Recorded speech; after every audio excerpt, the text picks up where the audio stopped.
Since I was little, I've always drawn.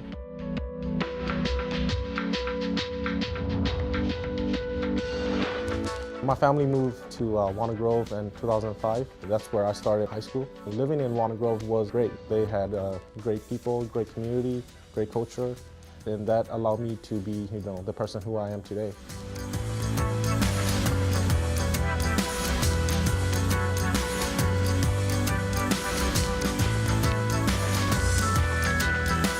I've always did take art class in high school, and so that got me interested. When I went to college, art did not become my first major. I tried to major in criminal justice and then computer science, and then decided to take my major into graphic design. It was not until 2011 I discovered concept art on YouTube that really sparked my interest and decided that I wanted to do this as a career.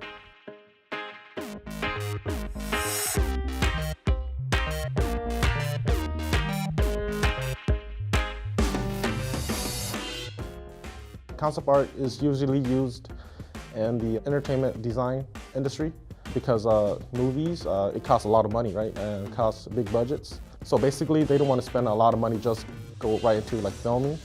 And so they hire concept artists to build the scenes, the environments, the characters, the props. What you see will cost less money to eventually make the film. In concept art, you have to learn the principles of design, like anatomy, perspective, line weight, color, atmosphere perspective, and other sorts of design principles. So basically, I had to practice all of those and put into my art. My show at Mayfag was a really great experience. I got to meet a lot of people, had really great positive feedback.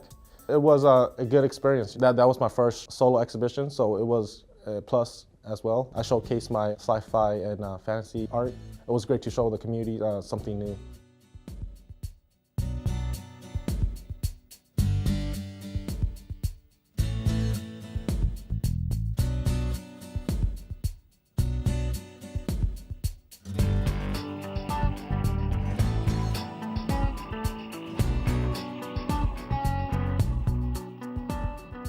I like to do like sketches first, thumbnails, and then from there I usually do like 10 or 20. That's like what I usually do. From there I choose the best one and then go from there.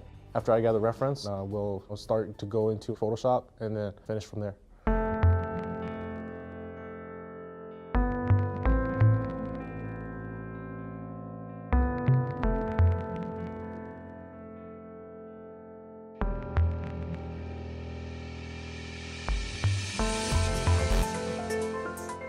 I like to watch films, read books, watch cartoons, anime, watch nature itself. I like to absorb the environment as I walk or just staring at things. And then I try to grasp all of those into me and then allowing it to influence my design.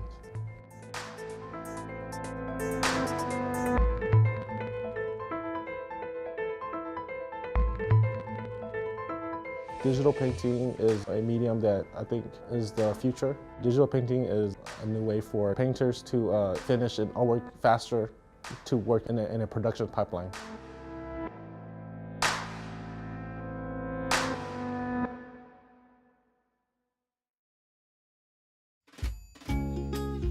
Visit pioneer.org/postcards to catch up on missed episodes and to find out more about your favorite segments.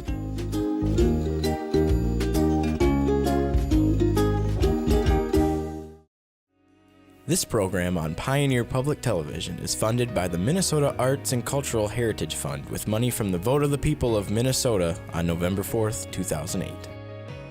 Additional support provided by Mark and Margaret Yakel-Julien in honor of Shalom Hill Farm, a nonprofit rural education retreat center in a beautiful prairie setting near Windham in southwestern Minnesota. ShalomHillFarm.org. The Arrowwood Resort and Conference Center, your ideal choice for Minnesota resorts, offering luxury townhomes, 18 holes of golf, Darling Reflections Spa, Big Splash Water Park, and much more. Alexandria, Minnesota. Explore hundreds of lakes, trails, and attractions for a great vacation or a place to hold an event. ExploreAlex.com. Tri-State Brain and Spine Institute, with locations in Alexandria, Edina, Crookston, and Maple Grove. Doctors dedicated to evaluating and treating all types of brain and spine problems, no matter how complex.